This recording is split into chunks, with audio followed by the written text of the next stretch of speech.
Eu sou Adriana Riosdorf, eu trabalho com as startups há mais de 12 anos, então quando ali tudo era mato, eu já estava cuidando de startups.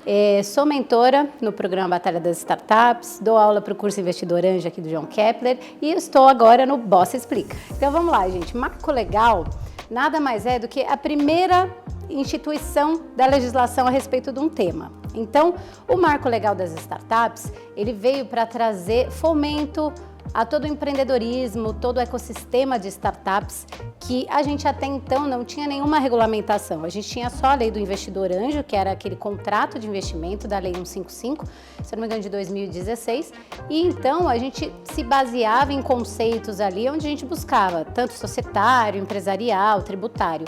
Então o Marco Legal ele veio regulamentar essas questões que diz respeito às startups. Empresas, empresários, políticos que estão nesse meio, eles já queriam instituir essa legislação.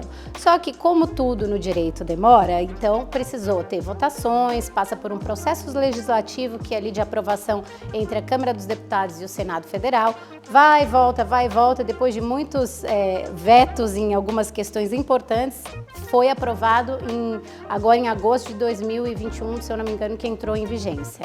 O artigo 7º do Marco Legal ele foi vetado e foi muito ruim para o ecossistema, principalmente para o investidor anjo. E por que isso? Ele dizia que o investidor anjo ele poderia compensar os prejuízos caso ele tivesse na hora de declarar um imposto de renda, por exemplo. Então, se ele investisse em 10 startups e tivesse prejuízo em uma e lucro na outra, ele podia compensar esses prejuízos. Só que, infelizmente, foi vetado e aí não trouxe tanto benefício tributário quanto deveria, no caso, se tivesse sido aprovado. Da Stock Options também, que ia ajudar bastante, por exemplo, o que é Stock Option? É um plano de compensação que você faz para um funcionário, um colaborador seu, que ele pode ter ações da sua empresa ou você utiliza mecanismos de vesting também. O Sandbox foi muito legal. O Sandbox, o que é? Traduzindo do inglês, literalmente é uma caixa de areia, onde você deixa, no sentido metafórico, você deixa teu filho ali para ele brincar num ambiente seguro, que você sabe que ele não vai se machucar ali. Então o Sandbox foi feito exatamente para essas startups, que são organizações recentes, que têm um modelo de negócio, a natureza inovadora, disruptiva. Então você pode colocar as startups nesse Sandbox. Na verdade, o ambiente da legislação é um ambiente que tem regulamentação, as leis são muitas, então muitas vezes o direito ele não consegue acompanhar a evolução das empresas e da sociedade como um todo. Por isso, o Sandbox veio para trazer essa segurança para essas startups, que são organizações inovadoras, disruptivas, que elas possam testar o modelo de negócios dela, inovador, sem que tenha toda aquela regulamentação. Startup são empresas, organizações recentes que utilizam seu modelo de negócio, soluções disruptivas, inovadoras. Então, partindo do princípio que ela tem ali regulamentação, que ela pode criar alguns modelos de negócios que ainda não existem, porque são justamente disruptivos, tal como o Uber, outras questões que precisava regulamentar. E tendo em vista que a sociedade ela avança muito depressa e, obviamente, o ordenamento jurídico ele não consegue acompanhar com tanta velocidade para moldar as necessidades dessa sociedade nova, moderna, que a gente chama de nova economia.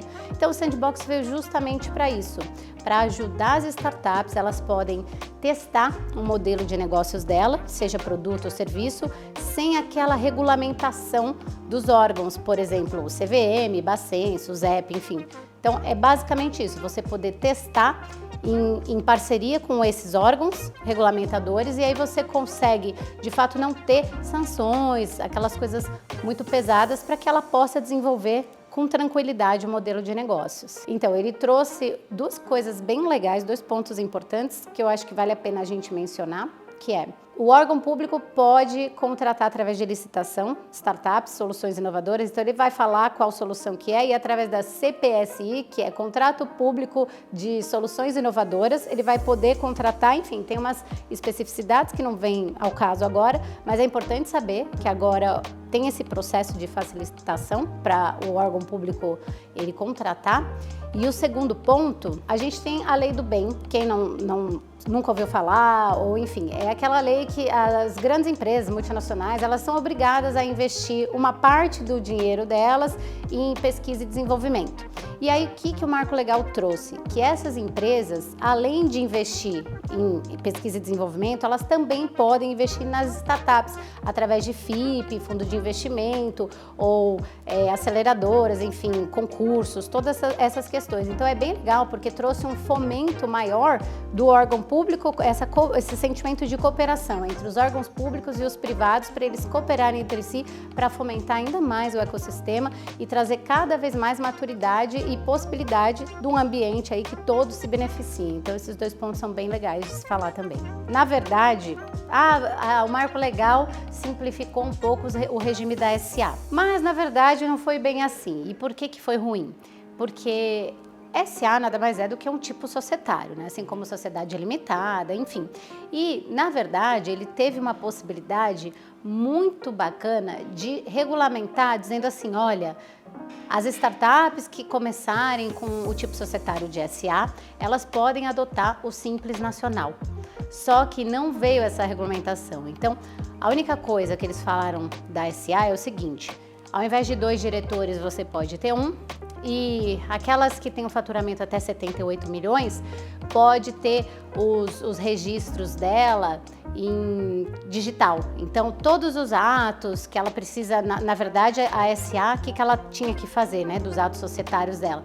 Ela tinha que publicar num jornal de grande circulação. Então, agora a gente pode digitalizar isso e usar esses mecanismos para assembleia e tudo mais. Então, isso foi um ponto positivo. Mas o Marco Legal, ele poderia ter falado, olha, essas sociedades anônimas poderão adotar também o Simples Nacional, só que não, ele deixou de fazer isso e perdeu uma grande oportunidade de facilitar ainda mais a formação das SAs.